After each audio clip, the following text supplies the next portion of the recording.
দেখো ভাই বোনেরা থাকলে যা হয় এই এখনই মারামারি করছি তো এখনই একে অপরকে খাইয়ে দিচ্ছি যে তুই এটা ভালোবাসিস তুই খা, আবার সাজুগুজু করে সন্ধ্যাবেলা সবাই ঠাকুর দেখতে চলে যাচ্ছি। সকালে পরিবেশন করে তবে গিয়েছি সন্ধ্যাবেলায় ঠাকুর দেখতে। তো রাধে রাধে বন্ধুরা, সকলে কেমন আছো? আশা করছি সকলে খুব ভালো আছো। আমি যখন ঘুম থেকে উঠি না অলরেডি দেখি লোকজন চলে এসেছে, আর আমার বড় জামাইবাবু ভাই আর ও মিলে পরিবেশন করতে শুরু করে দিয়েছে। এদিকে আমার বোনও না ওর শ্বশুরবাড়ির জন্য কিছুটা প্যাক করছিল, যে ওর শ্বশুরবাড়ি থেকে লোক আসেনি সেগুলো পাঠিয়ে দিবে, কাছেই আছে তো। আর ওর বড়ও এসেছে, তাই ওর বর যখন প্রসাদ খেলো ও ওগুলো প্যাক করছিল, যে বর যখন যাবে ওর হাতে পাঠিয়ে দিবে। এবার ওরা সবাই প্রসাদ খেতে বসলো, আমি বললাম ঠিক আছে এবার আমি পরিবেশন করছি। আমার বড় জামাইবাবুর সাথে ছিল, আমাকে একা একা ছাড়ছিল না যে এত বড় বালতি তুই একা একা নিতে পারবি না। যাই হোক আমিও জামাইবাবুকে হেল্প করলাম, বললাম তুমি একটু প্রসাদ খেয়ে নাও, এতক্ষণ তো অনেক প্রসাদ দিলে, এবার আমিও দিই, লোকজনগুলো আসছে। আমাদের উঠতে না একটু দেরি হয়ে গেছিলো, আমার ওই 8টা বেজে গেছিলো, 7টা থেকে লোক চলে আসে, 7টা সাড়ে 7টা, সেই 8টা বেজে গেছিলো। এবার কিন্তু আমি টুকা আর আমার বোনও পরিবেশন করছিল। আমরা হয়তো খিচুড়ি দিচ্ছিলাম, ঘন্ট দিচ্ছিলাম, পাঁপড় দিচ্ছিলাম, মানে যে যেটা পারছিলাম সেটা দিয়েছিলাম। আর মেনুটা না ভিডিও করে উঠাই হয়নি যে আমাদের কি কি মেনু হয়েছিল। আমাদের হয়েছিল খিচুড়ি, একটা মিক্স সবজি, আর হয়েছিল পাঁপড় ভাজা, চাটনি, ব্যাস। এই তো কালী পুজোর যেটা হয় প্রসাদে যা যা থাকে। এদিকে আমরা পরিবেশন করছি, সাথে মারামারি করছি, সাথে খাওয়া দাওয়া করছি, ঝগড়া করছি। আর এদিকে আমার বড় জামাইবাবু কিন্তু চলে এলো বাড়ির দিকে, কারণ দুপুরে খাবার দাবারের আয়োজন করতে হবে, আর অনেক আত্মীয় স্বজনরাও এসেছে, তাদের জন্য রান্নাবান্নাও করতে হবে। আর প্রত্যেকবার কিন্তু আমার বড় জামাইবাবুরই দায়িত্ব থাকে দুপুরবেলা রান্না করাটা পুজোর পরের দিন। আসলে আমাদের 2 দিন ধরে পুজো চলে, মানে প্রথম দিন তো সঞ্জম, সেদিনও তেমন কিছু খাওয়া হয় না, পরের দিন পুরো দিন উপাস থাকতে হয়, পুরো দিন উপাস থেকে রাত্রি অবধি পুজো করতে হয়। তারপরে একটু খেয়ে দিয়ে রেস্ট নিয়ে পরের দিন আবার লোকজন আসে, সকালবেলা প্রসাদ দিতে হয়। তো আমাদের না সবারই শরীর একটু না টায়ার্ড হয়ে যায়, আর এনার্জিও পাওয়া যায় না, যে এখানে ঘরে এসে রান্না বান্না করি বা খাওয়া দাওয়া করি, কোনো কিছুই তখন ভালো লাগে না, মনে হয় একটা টানা ঘুম দিই, খাই বা না খাই এই অবস্থা হয়ে যায়। 12টা সাড়ে 12টা অবধি তো পরিবেশনই করতে হয়। তো যখনই আমরা ওই সাইডে চলে যাই, বড় জামাইবাবু কিন্তু চলে আসে রান্নার দিকে। জামাইবাবুকে বলতেও হয় না যে তুমি রান্নার দিকে যাও বা রান্না করো, কারণ জামাইবাবু জানে যে জামাইবাবুকেই রান্না করতে হবে। তাই সেদিন হয়েছিল এই চিকেন কষা, আর সাথে মাছ, যারা চিকেন খাবে না। খাওয়া দাওয়া করে দুপুরবেলা আমরা একটু না ঘুমিয়ে গেছিলাম। ঘুম থেকে উঠে এবার সবাই রেডি হয়ে, সব ভাই বোনরাই রেডি হয়ে বেরিয়ে গেলাম ঠাকুর দেখতে আমাদের বুনেতপুরে। আর বুনেতপুরে না এখন খুবই সুন্দর ঠাকুর করে, এটা ঠিক বুনেতপুরে আগাগোড়ায় দুর্গাপূজা থেকে কালী পূজাটা বেশি জাঁকজমক হয়। এখন কিন্তু দুর্গাপূজাটাও ভালো হয়, মন্দ হয় না তা, কিন্তু কালী পূজাটা একটু বেশি ভালো হয়। তো আমি যেহেতু প্রত্যেক বছরই ওখানেই থাকি পুজোতে, আর পরের দিন এইভাবে তো সকালবেলা পরিবেশন করতে যাই, খাওয়া দাওয়া করে টোরে রেস্টে, তারপর সব ভাই বোনরা মিলে সন্ধেবেলায় বের হয়।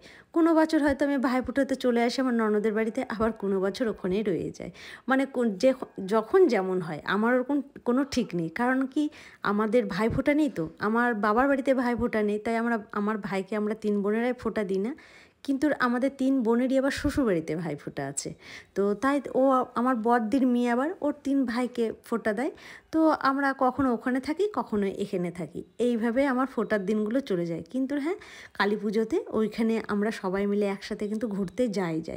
সকাল থেকে পরিবেশন করে সন্ধেবেলা সবাই একসাথে ঘুরতে যায়, ঠাকুর একটু দর্শন করতে যায়। আর আমাদের বুনাদপুরে না প্রত্যেকটা প্যান্ডেলই দারুণ হয়েছিল কালী পুজোর, এত সুন্দর হয়েছিল। আর ভিডিওগুলো না পোস্ট করতে অনেক দেরি হয়ে যাচ্ছে আমার, এই তো চারিদিকটা সামলে নিয়ে না সব কিছু করা একা হাতে একটু দেরি হয়ে যায়। তাই তো আমরা ঠাকুর দেখতে গেলাম। আমরা যখনই বাইরে যাই, আমার মেয়ে কোনো দিনও কিছু খাবে না বাড়ি থেকে, তারপর বাইরে গিয়ে ওর জন্য তখন প্লেন মোমো নিতে হয়।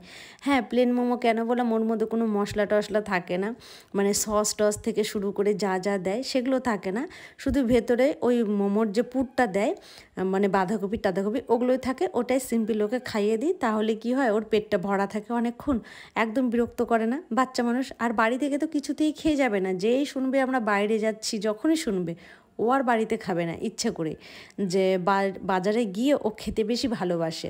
আসলে বাচ্চা তো, আমাদের সাথে কিন্তু আমাদের ছেলেরা নেই।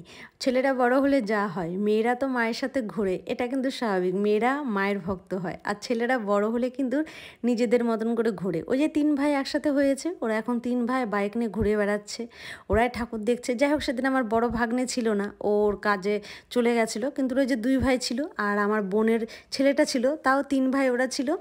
তো 3 ভাই মিলে ওরা ঠাকুর দেখছে, আমরা বললাম আমাদের সাথে চল, আমাদের সাথে ওরা যাবে না। তো ওরা বাইক নিয়ে ঘুরবে, ঠিক আছে ঘুর, কিন্তু বাইরে যেতে দেয়নি, বুনাদপুরের মধ্যে ওরা ঘুরেছে। তারপরে চলে এলাম আমরা সরাইহাটে। সরাইহাটে প্রতিমাটা এত সুন্দর করেছে, এত সুন্দর করেছে, এত যে ভালো লাগছিল। এই যে আমার বোন, এই যে আমার বোনটা যে দেখছো আমার পেছনে বা আমার সাথে এত লাগে, তোমরা তো শর্ট ভিডিওতে একটা দেখেছো কীভাবে আমাকে মারছে, এরকমই করে আমার সাথে। আমরা 2 বোন এরকমই, কখনো ওকে আমি মারি, কখনো ও আমাকে মারে।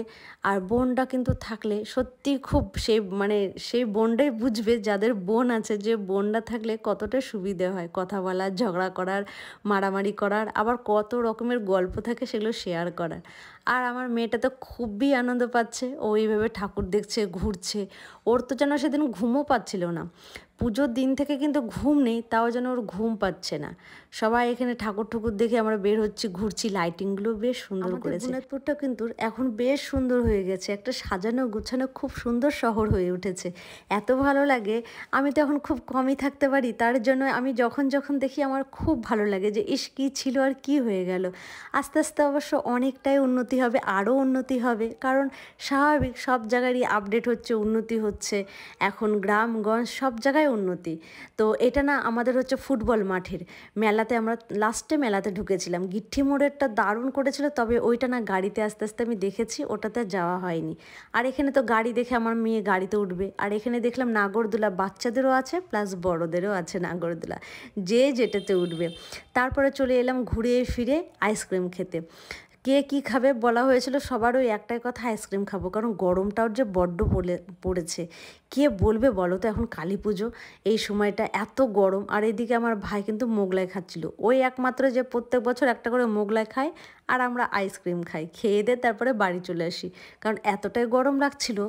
কালী পুজোর যে এতটা গরম পড়বে সত্যি ভাবা যায়নি। আর এখানে তো আমার মেয়ে আইসক্রিম পেয়ে কী যে খুশি, কী যে খুশি, বাচ্চাদেরই সত্যি মেলা বলো, ঘোরাঘুরি বলো, বাচ্চাদেরই কিন্তু বেশি আনন্দ বড়দের থেকে।